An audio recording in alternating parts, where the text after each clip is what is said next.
اللهم صل وسلم وبارك على سيدنا محمد. حبيبي يا رسول الله، ازيكم عاملين ايه يا احلى متابعين مطبخ سحر؟ بحبكم في الله في الله. لايك بقى وشير، واللي ما اشتركش في القناه ينزل ويفعل الجرس ليا عشان يوصلوا كل جديد. وتعالوا بقى نشوف النهارده احنا هنعمل ايه. احنا عندنا النهارده اكله اسمها المبكبكه. اللي عارفين المبكبكه معرفش، بيقولوا اللي هي بتبقى بره مصر او مصريه او عراقيه او فلبينيه، مش عارفه لها. بس انا النهارده اصريت ان انا اعملها عشان هي بتلظ. عارفين اللظان؟ هي بتلظ كده. تعالوا نشوف بقى هنعملها ازاي. صباح الهنا على عيونكم احلى متابعين مطبخ سحر، بحبكم في الله. يلا بقى نبدا معانا الحلقه. معايا حله وحطيت حطيت معلقه سمنه حلوه كبيره كده، وحطيت شويه زيت يا سحر. ايوه لازم تحطي حبه زيت مع مع المعلقه السمنه بتاعتك الكبيره دي. وكان هنا معايا الطبق اللي انا فضيته ده كان صدر فرخه انا مقطعاه صغير كده، خرط صغيره، وايه وهديها بقى كده صدمه كده، تشويحه، اي حاجه.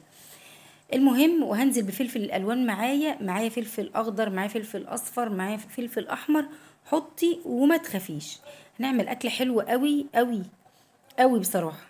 اكله سريعه وما بتاخدش وقت، وكمان حلوه كده طريه، تحسي بصي بتلظ وبتبظ.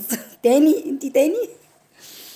المهم آه حطيت رشه فلفل اسمر. خليكم معايا بس وما ركزوا، انا عايزاكم تركزوا في الحله اللي قدامي دي. المهم آه بصوا، حطيت كمان معلقتين صلصه. حطيت معلقتين صلصه. لحد كده وتمام، لحد كده وتمام.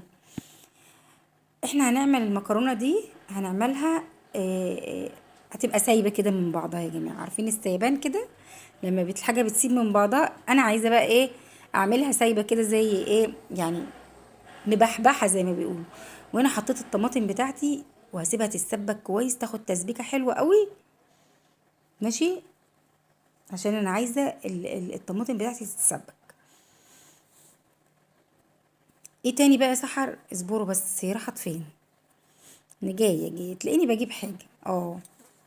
شفتوا انا قد ايه يعني بحافظ ازاي، يعني بشطف الشفشق كان لسه فيه شويه فضيته.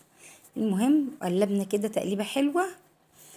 وعايزه بقى احط لها شويه ملح. هتلاقوني جايبه الملح كده وجايه اهو. بصوا مفيش كلام، اظبط ملحها كده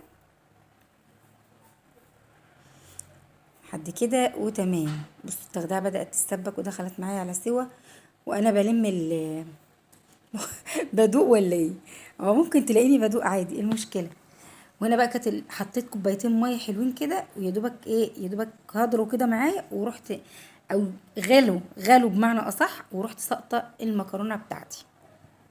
المكرونه بتاعتي مش هتاخد وقت خالص. بصوا بقى، الجمال عدى الدلال عدى الجمال، ولا الجمال عدى الدلال؟ مش فاهم. بصوا والله العظيم الكاميرا ظلموها. على فكرة المكرونة حمرا جدا جدا جدا فوق ما تتصوروا، بس طبعا الإضاءة والكاميرا ظلمة المكرونة يا جماعة. بصوا بقى، بصوا الريحة معايا، لو معايا وشمين الريحة. بصوا